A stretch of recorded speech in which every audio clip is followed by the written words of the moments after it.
በመወለዷ ብዙዎች ደስ ይላቸዋል። የድንግል ማርያም ልደት። ፍስሐ ኮነ ፍስሐ ኮነ በእንተ ልደታ ለማርያም ዮም ፍስሐ ኮነ ፍስሐ ኮነ በእንተ ልደታ ለማርያም።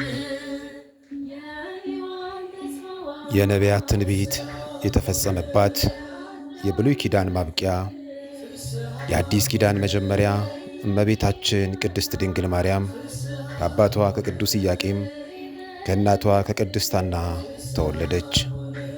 አባቷ የዳዊት ወገን፣ በእናቷ ደግሞ ከሊቀ ካህናት ከአሮን ወገን ነች።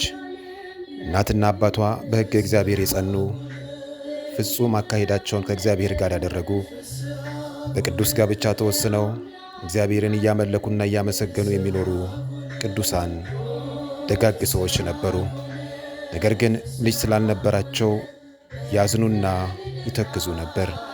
እነርሱም ማዘናቸውን ያርቅላቸው ዘንድ በቀንና በሌሊት ወደ እግዚአብሔር ፈጽሞ ይማልዱ ነበር።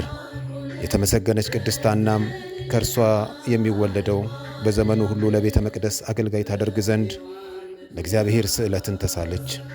ከዚያም በኋላ ይህችን የከበረች ሕፃን ጸንሳ ወለደች።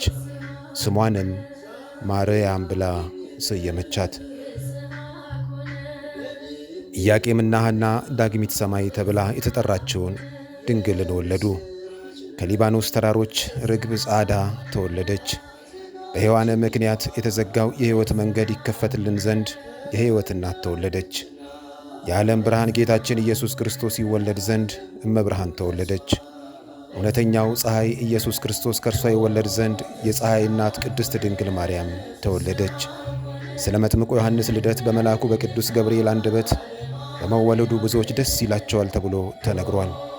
ቅዱስ ዮሐንስ የጌታ መንገድ ጠራጊ ነውና፣ የአዋጅ ነጋሪ ጌታውን የሚያጠምቅ ነውና፣ የቅዱስ ዮሐንስ መወለድ ለብዙዎች ደስታ ምክንያት ከሆነ የድንግል ማርያም ልደት ምንኛ የሚያስደስት ይሆን?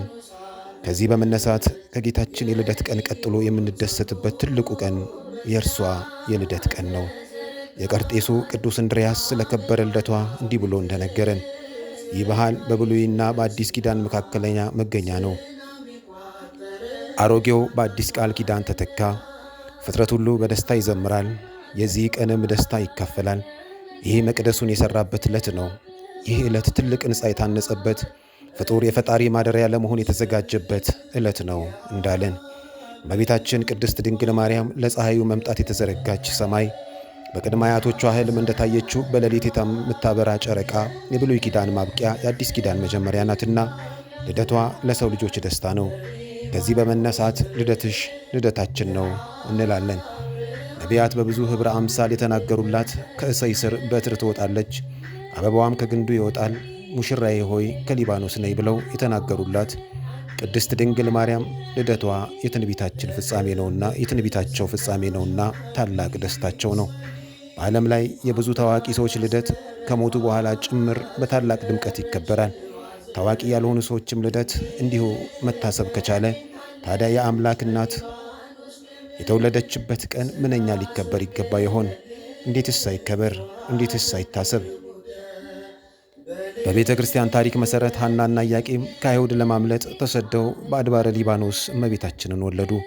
በወቅቱ ከቤት የወጡት ለሽሽት ነበርና ስንቅ ስላልያዙ ምግባቸው ንፍሮና ጥራጥሬ እንደነበረ የቤተ ክርስቲያን ትውፊት ይነግረናል። ይህን መሠረት በማድረግ ነው ዛሬ ከቤት ውጪ ንፍሮ እየተበላ የሚከበረው።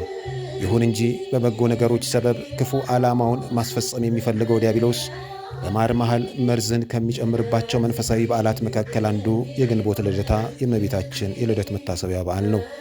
አንዳንዶች በድፍረት አድባር ቅቤ የሚቀቡ፣ ቆሌውን ለመለመን ነው እያሉ ንፍሮ የሚበትኑ፣ ቡና የሚረጩ፣ ሲኒ የሚገለብጡ፣ እነዚህ ጣዖት ሰይጣንን በግልጥ የሚያመልኩ ልማዳዊ ድርጊቶችን የሚከተሉ ናቸው እንጂ ፍጹም ክርስቲያኖች አለመሆናቸውን፣ ስማቸው የክርስቲያን ግብራቸው ግን የሰይጣን የሆኑ መሆናቸውን ተገንዝበን ከሥጋዊ ሥራ ከዘፈንና ከጭፈራ ልንጠነቀቅና ልናወግዝም እንደሚገባ የቤተ ክርስቲያን አስተምሮ ይነግረናል።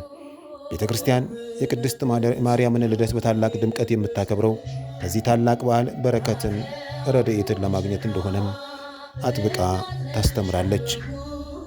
የእግዚአብሔር ፍቅር፣ የጌታችን የኢየሱስ ክርስቶስ ቸርነት፣ የመንፈስ ቅዱስ ኅብረት፣ የእመቤታችን ተራዳይነት፣ ፍቅሯ ከሁላችንም ጋር ይሁን ለዘላለሙ አሜን።